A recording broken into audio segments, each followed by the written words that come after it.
தத்லை இசை வெளியீட்டு விழாவில் கமலஹாசன் பேசிய ஒற்ற வார்த்தையினால் இன்னைக்கு பயங்கரமான விஷயங்களை சோசியல் மீடியாவில் பரவிக்கொண்டு வருகிறது. அதை எந்த வார்த்தை என்றால் தமிழ் மொழியில் தான் கன்னட மொழியை உருவாக்கியது. இதை பற்றி நமக்கு இந்த வீடியோல பேசுவோம். ஆனாலும் கன்னட மொழியை உருவாக்கியது கமலஹாசன் பேசியது எந்த அளவுக்கு உண்மை என்பதை பல வரலாற்றுகளை நீங்கள் புரட்டி பார்த்தால் உங்களுக்கு தெரியும். கமலஹாசன் பேசியது நிதர்சனமான உண்மை. இந்த உண்மை எந்த அளவுக்கு இருக்கிறது என்று நமக்கு பார்ப்போம். இதை பற்றி பார்க்கும் முன்னாடி சில விஷயங்களை நான் உங்களிடம் சொல்லியிருக்கிறேன். இதை பற்றி கமலஹாசனை வைத்து நீங்கள் அரசியல் ஆடும் ஆட்டம் இப்போது தெரிகிறது. மீண்டும் மீண்டும் அரசியலில் இன்னும் தமிழக மக்களுக்கு கீழ்த்தரமான மட்டத்தில் தான் நம் பிஜேபி அணி செயல்பட்டு கொண்டிருப்பது இன்னும் திட்டவட்டமாக தெரியும். வாங்க ஃப்ரெண்ட்ஸ், வீடியோக்குள்ள போய் பார்ப்போம். ஏன்னா சட்டம் ஒழுங்கு சரியில்லாமல் இந்தியனுக்கு சாவை கிடையாது. இந்த இந்தியாவின் வரலாறு. அனைவருக்கும் வணக்கம். கமலஹாசனை பொறுத்த வரைக்கும் இந்த மாதிரி விஷயத்தை பேசுறதற்கு கமல் வெறும் கமல் இல்லைங்க, அவர் உலக நாயகர், பசுமத்து டாக்டர், இப்படி பல பட்டங்களை வென்றவர் தான். இப்பேற்பட்ட கமலுக்கு நீங்கள் எந்த அளவுக்கு ஆக்கிரமிப்பும் கொடுக்க வேண்டும் என்பதற்கான அதிகாரம் உங்களுக்கு இல்லையா? இத்தனை ஆண்டுகள் சினிமா உலகில் இருந்தவரை எதை எப்படி பேச வேண்டும் என்பதை தெரியாது. இப்பேற்பட்ட மனிதருக்கு நீங்கள் கொடுக்கும் இது மன்னிப்பு கேட்கணும். மன்னிப்பு கேட்கறதுக்கு இது வெறும் கமல் அல்லைங்க, கமலஹாசன் மட்டுமல்லைங்க, உலக நாயகர் பத்மஸ்ரீ கமலஹாசன் டாக்டர் பட்டங்கள் வழங்கிய ஒரு மகா நடிகர், இந்திய உலக பிரஜை என்று நமக்கு சொல்லப்படும் அத்தனை சிகரங்களை தொட்ட ஒரு கலைஞனுக்கு மன்னிப்பு கேட்க, மன்னிப்பு கேட்கிறதுக்கு அவருக்கு குற்றம் செய்தானே மன்னிப்பு கேட்க முடியும்.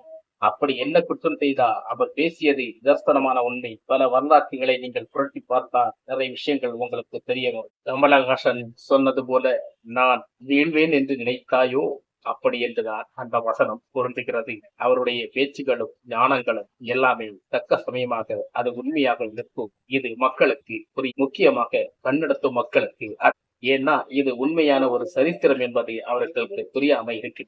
இது 2000 ஆண்டுகளுக்கு முன்பு கன்னட மொழி நீங்கள் நிதர்சனமான உண்மையாக அதற்கு முன்னாடி இருக்கும் ஆண்டுகள் எல்லாம் எவ்வளவு இருக்கிறது. அதை பற்றி நமக்கு வரலாற்றுகளை புரட்டி பார்த்தால் உண்மையிலே கமல் பேசியது நிதர்சனமான உண்மையாக தெரிகிறது.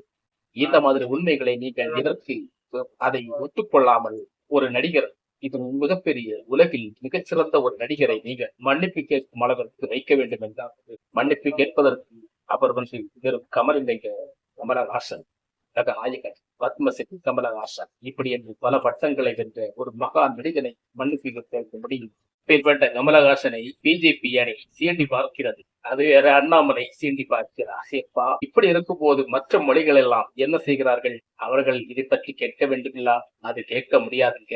அது கமலஹாசன் பேசியது உண்மை என்பதை எல்லாருக்குமே தெரியும். அந்த அளவுக்கு கமலஹாசன் எதுவும் தெரியாமல், திரை உலகிலும் சரி அரசியலும் சரி எல்லாம் தெரியாமல் கமலஹாசன் ஒரு விஷயத்தை பேசிவிட்டு மாற்றிட்டு இருக்கிறதுக்கு இது உலக நாயகர் கமலஹாசன் என்பதை மக்களுக்கு மீண்டும் மீண்டும் புரியாது. கமலஹாசன் இந்த வசனம் பேசியது பல நூற்றாண்டுகள் முன்னாடி அது பெரிய ஒரு உண்மையான ஒரு சம்பவம் என்பதை கமலஹாசன் வெளிப்படையாக சொல்லியிருக்கிறார்.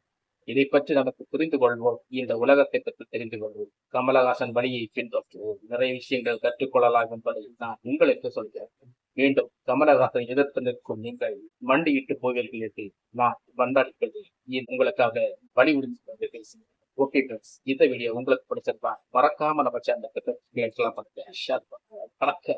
சட்டம் ஒழுங்கு சரியில்லாமல் இந்தியனுக்கு சாவை கிடையாது. இந்த இந்தியாவின்